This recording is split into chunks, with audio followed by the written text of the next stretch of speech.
Hi, everybody. I just wanted to be able to make a short video for you to be able to explain to you the current unit on substance abuse.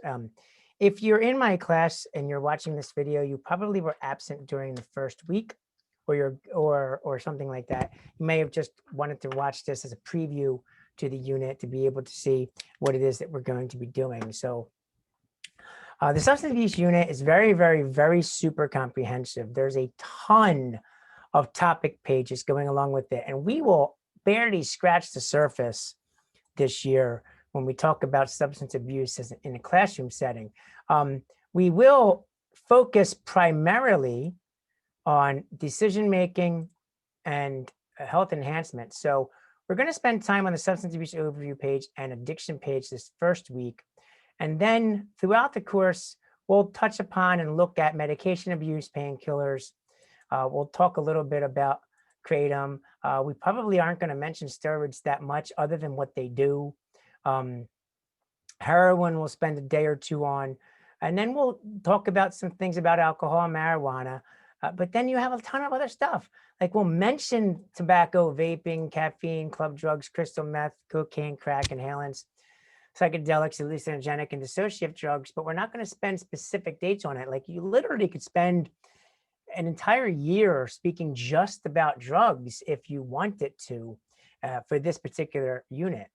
So also the unit projects are here, the unit constructive responses are here. You can wait until I give them out to you, or you can take a look-see at them ahead of time. There's a bunch of substance abuse related YouTube playlists. If you click here, and then some other resources as you scroll down to the bottom of the page. The most important thing I want to remind everyone of, or let everyone know, no matter what, for this entire month or 6 weeks that we're doing, 4 to 6 weeks that we're doing this unit, this is the most important thing above all else. Some drugs can be helpful, but all drugs can be harmful. It doesn't matter what drug it is. It doesn't matter if it's even Tylenol. All drugs can be harmful if they're misused, overused, or abused. So if you're using a drug the way it's not intended to be used, it can be harmful to you. So, and drugs are everywhere. It can be argued that we live in a drug culture. And excuse me, it's argued that we live in a drug culture, and that phrase can mean different things for different people depending on who you are. So moving on to the introductory page, you have the table of contents up at the top with all the different things on it, but it goes into more detail about that. Drug abuse is definitely something that plagues millions and millions of Americans. It affects both users and their families. And there's a lot of variety of different reasons why people start using drugs. One of the lessons during the first week will be a small group assignment where we brainstorm reasons why people start using drugs. There are some legitimate reasons, such as for medication. There are some superficial reasons that you hear about in television, like peer pressure and to fit in and to fun. And then there's more serious issues, like more like in between. So self-medication. Maybe the to fit in isn't really just to fit in. Maybe it's a stressor and an identity issue with relationships. Maybe you're trying to cope with pain or anxiety, whatever the case may be. So a variety of reasons why people start using drugs. In terms of drug abuse, which is the intentional misuse of drugs, there's a problem with that. This article goes and focuses on drug culture and what that means to live in a drug culture. Um, and you have two different versions. You have the medicinal version where doctors are quick to prescribe medications when it's not something that you need, but also you have the recreational and illicit drug use. So with medications, I'm not against medications. You do need them from time to time to help you treat symptoms. But a lot of modern medicine treats the symptoms without trying to talk about lifestyle changes at the same time. Like we know as health and physical education teachers how important it is to exercise right and to get enough sleep and to manage stress and to get proper nutrition and to avoid drugs in order to be able to stay physically healthy. But what a lot of times what doctors will do is you go to a doctor with a anxiety issue, instead of suggesting that you go to a particular therapist or a psychiatrist or a psychologist, they'll just prescribe you an anti-anxiety medication. And whether it's a low dose one or a higher dose one, they just treat the symptoms and not the patient.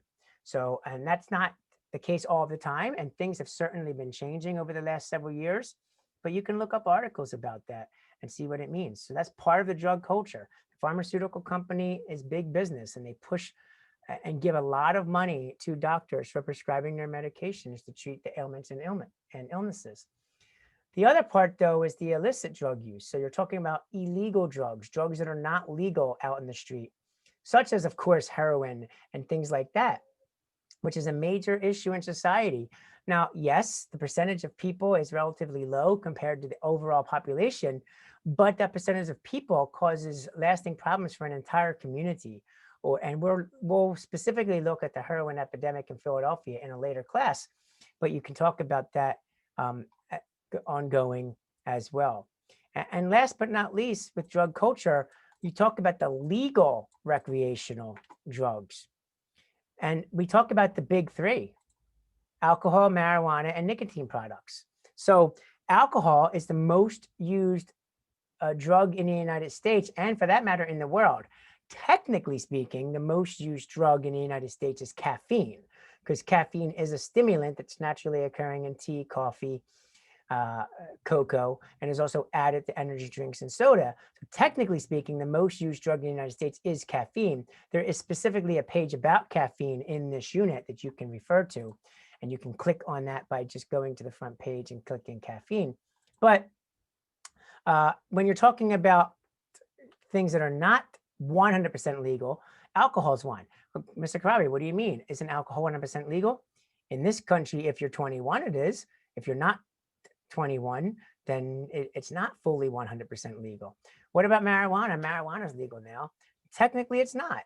In most of the United States, it is decriminalized. The recent November 11th, 2020 election has decriminalized marijuana. It's still a civil disobedient act and still a civil offense.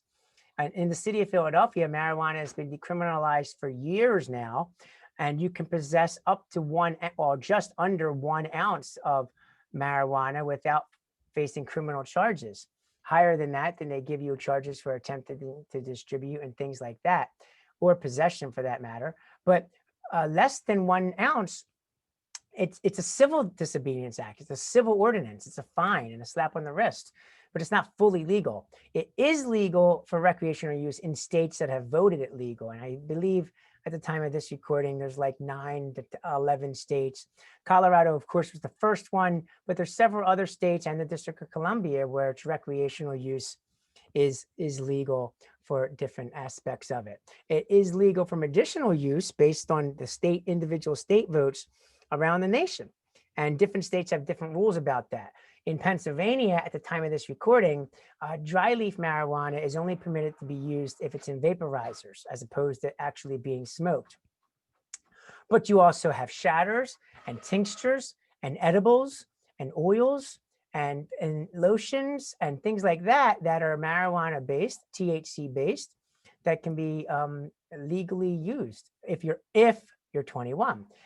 And you also have CBD, which is not a psychoactive drug, but it is a drug that comes from the hemp plant as well as marijuana, the marijuana plant, that as long as it's THC free, or at least less than 0.3% less than 3% THC, then it's fully 100% legal in all of the United States.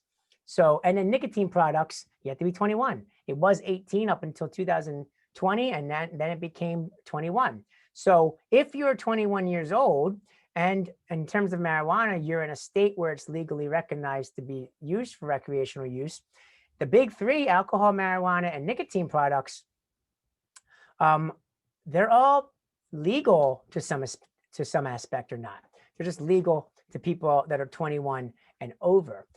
Then you have medications, which are technically all legal, or at least most of them are legal, but not for the ways that they're used. So antidepressants and painkillers and sleeping pills, they're all legal, some by prescription, some over the counter, but they're used and abused. And with high school students, along with the general population of adults, alcohol, marijuana, nicotine, and medications tend to be the most used drugs. There's a data stat down here, and you can look at drug trends in Philadelphia and the specific stats from the 2019 Youth-Based Behavior Study conducted by the CDC. And you can also see some other videos. The one video you'll definitely watch in class, and there will be assignment associated with it, is Drug Free World's Truth About Drugs, which we're not going to show you here, but it is real life people telling you about their struggles with drugs. Along with talking about the introduction to drugs, there will be a handout you're going to go through that's going to look through a variety of vocabulary. So let's go to that and just go through some of that real fast. And I give you a specific definition for drug. There's the most important thing to remember. Again, some drugs can be helpful, but all drugs can be harmful. And on day one, after we go through the project expectations and the most important aspect of some drugs can be helpful, but all drugs can be harmful, we will go and speak about a definition of a drug, which you can pause your screen because I'm not keeping it on here, but most substances that enter the body that cause an effect. There's notable exceptions: nutrients, oxygen, fiber, some essential oils, and some herbs. Essential oils, herbs, and some nutrients will all have drug-like effects to them, as well as technically oxygen and fiber, if you really want to get down to it. They will all have effects on your body, which can be drug-like effects. I'm thinking right off the top of my head about sugar, how it can be a drug-like effect, and more about sugar in a moment. But they're not technically drugs. These things have their own categories: nutrients, oxygen, fiber, essential oils, and some herbs, but all of them can have drug-like effects to your body. But a drug is most other substances that enter the body that cause an effect. And along with that, we're going to speak about the 5 ways that drugs can enter the body, which is on your screen, and you can pause it. And the slideshow that you can open up on your own, which will be linked to at in the comment section, in the detail section of this YouTube video, it'll go and it'll get into these 5 more clearly and more specifically. And then the rest of the terms that you're looking at as we're fast forwarding through, you can pause at any time to be able to see it. But when you go and you look at the other terms, like what is misuse? What is overuse? What is abuse? And yes, I'm going quickly. Pause the video if you want to see it. This is kind of like just a summary of what we did an entire week. But drug abuse is the intentional misuse of legal drugs for non-medical purposes, the intentional use, or it could be the intentional use of illegal drugs. And there's lots of reasons why people would do that, and we do the lesson on the different reasons why again. Some other terms you should know is psychoactive, tolerance, resistance, and then the categories of drugs. You can click on the link to get to all the categories, but the most popular ones that are addicting and that are used in drug abuse are stimulants, depressants, hallucinogens, and painkillers, which actually have a real name of analgesics. I think I already pronounced it wrong. We're just going to say painkillers. And then it breaks down to what painkillers are, and we talk about that. On Tuesday, there's some other categories too: antidepressants, sleeping pills, and steroids. And then remember the key point. And then one day we'll specifically speak about addiction. And this graphic is very powerful and triggering, but it's also sad. And that is that addiction is the disease that makes you too selfish to see the havoc you created or care about the people whose lives you've lost. There's several articles from several different companies and organizations that I've posted: Harvard Medical School, drugabuse.gov, Dr. Stephen Melenis, American Addiction Centers, Foundations Recovery Network, speaking about the role of genetics and epigenetics when it comes to drug abuse and addiction. Does it run, and is addiction a mental illness? Technically speaking, addiction is a mental disorder that has physical ramifications to it. This particular page will differentiate between addiction and dependence, which basically addiction is your body really wants a drug, and dependence is your body needs a drug. You don't need most drugs that go into your system. You want them. Now, you sometimes need them. And if you need them, dependence develops, and that could be a real dependence, like you have type 1 diabetes, so you need insulin. Or it could be self-imposed, like you need that cup of coffee in the morning when you first wake up to help wake you up and get you in a better mood. So dependence could mean both of those things. It could be physical and psychological as well. But drug addiction is want versus dependence being a need. So when you want a drug, addiction can be physical addiction or psychological addiction. And you may hear people say things like, for example, they might talk about marijuana and say it's not addicting. What they really mean to say is it's not physically addicting. Like roughly 98% of the population will not become physically addicted to marijuana, which means they won't go through any withdrawal symptoms.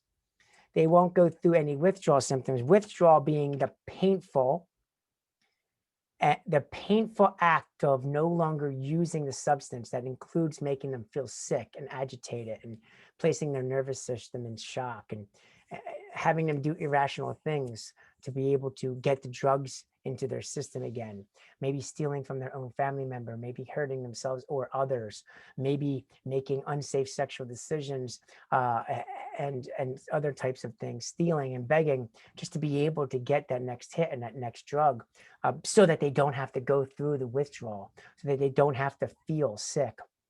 That's what withdrawal is. So when somebody says that drugs like marijuana are not addicting, what they really mean to say is they're not physically addicting because they don't typically have withdrawal symptoms associated with them. They can, however, be highly psychologically addicting, where the person does really want the drug. There is a change in their brain.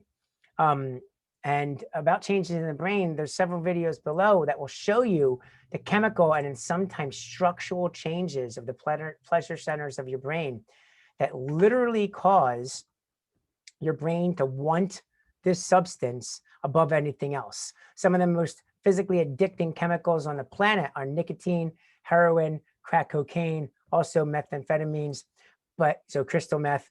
But on top of that, there's also other things that are physically addicting, such as sugar. Sugar is one of the most addicting substances on the planet, but it's a nutrient that we need a little bit of, but it's physically addicting. We just don't realize it.